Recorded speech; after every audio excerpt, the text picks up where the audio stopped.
You know, looking back in retrospect, I think I had a great childhood. I mean, great community, just great people in our neighborhood. We probably had about 10, 15 homes, you know, within the neighborhood, you know, on both blocks. And I think we were the only single parent household that I can recall. And I would say that kind of, I don't know if I want to use the word angered me, but it probably did make me angry. And I was disappointed that my father had failed us. But I didn't want my mom to carry that weight, you know. She had been through so much and she had sacrificed so much for us. And I just wanted to kind of change that scenario. And I wanted to also kind of lift the burden in any way possible, whether it be emotionally or financially. When I had the opportunity to get a job and go to work, make some money, I jumped after it. Working in the peach orchard and doing different things, that was his means of helping buy him clothes that he would have to go back to school, or materials to go back to school. And it was an opportunity for him to be successful. The peach orchard, man, so many lessons learned in the peach orchard. First of all, you have to get up before the break of dawn. Almost like the military. I think we got up about 5:30, and we headed out to one of the orchards, and you had to pick quality peaches, and then of course the more baskets that you picked, the more money you made, but they had to be quality peaches. It was hot, demanding, but it was rewarding. They were a mix of teenagers out there along with the older people who taught us the way, and also shared with us you know, the importance of getting the education, so that wouldn't be your trade for the rest of your life. And so it was a great learning point for me, and it also gave me an opportunity to lessen that financial burden in the house. I always thought that driving a bus as a high schooler was the norm. I thought everybody around the country had that opportunity. Getting your own bus in the country was almost like making the varsity basketball team. It was one of those coveted spots per se. And so I had an older cousin who had a bus route, and he had the opportunity to share with me, you know, some of the opportunities, you know, especially financially, that came along with having your own bus. And then it was a status thing too, you know, like, hey, I got my own bus. There were multiple reasons why I decided to join the National Guard. You know, during my time, as they say, we had those wonderful Be All You Can Be commercials on TV, and they were very enticing. The commercials gave you a sense of honor and duty for country. And I had an older brother who had joined the regular Army. So, you know, combined with the commercials and then my brother, it was almost a given that I would join the service in some capacity. I was going into my senior year of high school, and you know, I had one of those light bulb moments. Man, I can get in great shape for my senior year of high school, and maybe that will help me get a football scholarship and eventually go to the NFL. I wanted to change the family name, Scott Legacy, and in some ways, I think I wanted to be the opposite of what I thought my father represented at that time, you know, with the Army being an institution of honor and the prison system being the opposite of that. I would always see my mother praying. She was a praying woman, and the first thing she did when she got up in the morning is She got on her knees and prayed, and it seemed like she was down there for about an hour, man. Not sure what she was praying about, but I knew it probably was for a brighter future for her kids. And oftentimes I would see her, after she finished her prayers, and she would turn around and I would see tears in her eyes.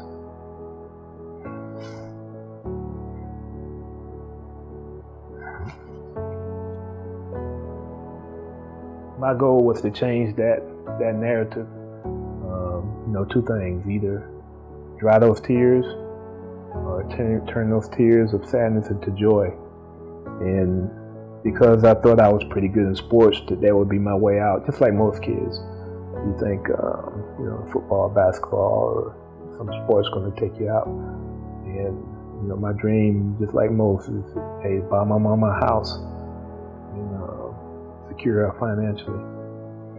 So that was my life goal.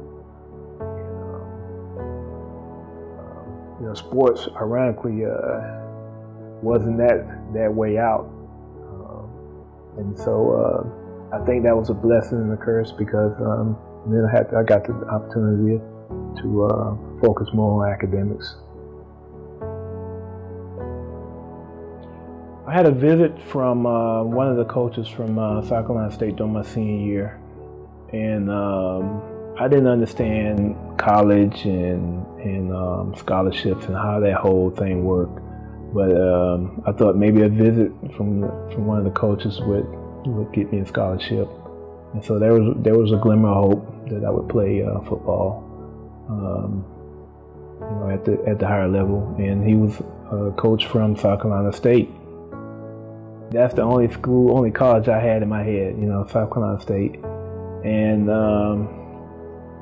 also, one of my high school friends at that time, she had an uncle that attended State. And during our senior day, we took our visit there and got a chance to drop off 2 of my football tapes at the football office. And that's how I got to State. That was really the only school that I applied for, with the hopes of maybe having an opportunity to play or walk on to the institution. And at the same time, during our tour there, I fell in love with the campus and what it offered. Upon my graduation from high school, I had to attend one more school to complete my training to become a soldier. They call it AIT, Advanced Individual Training. It was approximately 13 weeks long, and so the training kind of overlapped the first week of my freshman year of college.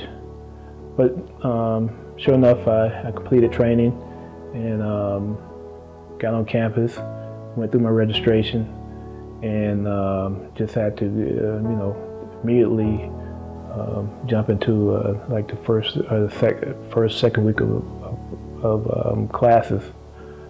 But then everything kind of hit me at once. I wasn't playing football, and I got a chance to see them practice a little bit. I think I was going in a relationship at the time that didn't work out, and then the transition from military life to college life, it was just overwhelming. And so I made the decision to pack up my things. I made a call to one of the toughest calls I had to make to my mom, and told her I was coming home, and I packed up my bags and made that 1-hour drive back home. When I made the call that I was coming home, I can already hear it in her voice that she wasn't gonna have that. I mean, of course, she told me to come on home, but as soon as my bags hit the door, she was already trying to reverse my decision and say, "Hey, you're gonna get your butt back in school next semester." So she had her plan in her head already, but she made it tough. I think I probably cut the yard when it didn't need cutting. I got a job, got my old bus route back, and so I had to buy my own food. Again, she made it tough for me to stay there, and I didn't understand at the time. You know, I thought maybe I knew she was disappointed in me, but I thought she was a little harsh at the time. But looking back, I appreciate it. My mother gave me the tough love. I mean, she reinforced that I needed to get back to school, and so that was a no-brainer. I also had an opportunity to talk to some of the older guys in the community, and they told me, hey, what do you want to do? I mean, you want to stay here and work in some of the factories and plants in the area, or you want to go get your education? Don't stay around here, man. Don't do it. And so I made that leap, and I went back to South Carolina State, and I went back with a laser focus. I was determined to get my degree. I was locked in. I think I had football out my system at that time, and I was really focused on academics. I met my wife initially our freshman year. We had a class in the education department, and that particular classroom was it was a what do you call it, stadium type seating, and I always sit in the same spot. It was kind of to the left and up high. I was an education major at South Carolina State, and James was as well. And I always tell him that the way we met must have been ordered by God, because we always saw each other at different times at South Carolina State, but we never spoke a word to each other. Well, we didn't know each other, but of course, to keep myself occupied in class, because my attention span probably wasn't the best at that time, I would just make little faces, and I caught her attention. And I look across the auditorium, and he's making these faces and just acting really crazy, and I'm laughing at him instead of paying attention to the teacher. And so she just thought I was funny, and I thought she was a pretty young lady as well. But I mean, we were just friends at the time, and we kind of saw each other in passing. That was freshman year, and so over the course of the next few years, we would just see each other in passing, and friendly greeting. And he knew one of my best friends, which was Desiree, and she was a childhood friend from St. Stephen, South Carolina. We grew up together, and she knew him because they were both in ROTC together. I think she knew I liked Yolanda at the time. She had this album of pictures that she showed me, and I'm flipping through the pictures, and I see this girl that looks familiar, but I mean, that picture just kind of jumped out at me. She was beautiful. She had on this red flower dress, and she was standing in some cute little pose, and I said, oh man, this girl right here is something else. The picture itself, it was something that was that kind of pulled me to that picture, and I think it was just God just telling me that she was the one. And so I mean, it sounds crazy, but I asked Desiree, can I have that picture? And she thought I was just insane. She's like, why do you want this picture? I was like, that girl's beautiful. He's like, that's Yolanda. They called her LaPetra. She said, that's LaPetra. I was like, that's LaPetra? Yeah, crazy, that's LaPetra. I was like, well, can I have that picture? And she finally agreed. She probably thought I was kind of nuts, but I needed to secure that picture. Thank God told me to get that picture and hold on to it. And so that's what I did. I kept that picture with me. I mean, I kept it in the visor of my car for safekeepings, and I actually took that picture home with me and showed it to my best friend and told him that this is my future wife. Of course, she thought I was nuts, and kind of laughed it off. but I knew. Desiree arranged for us all to meet at her house. She knew my intentions, I think, but my wife, Yolanda, didn't have a clue that she was setting that whole thing up. One day she came to pick me up to go over to her house, and he came along as well. And so I asked Desiree to give me a piece of paper and a pencil or a pen, and she obliged. And I wrote something special on a note. Do you like me, yes or no? Check one. Folded it up and slid it to Yolanda, and I just waited. I can't remember if I held my breath or not.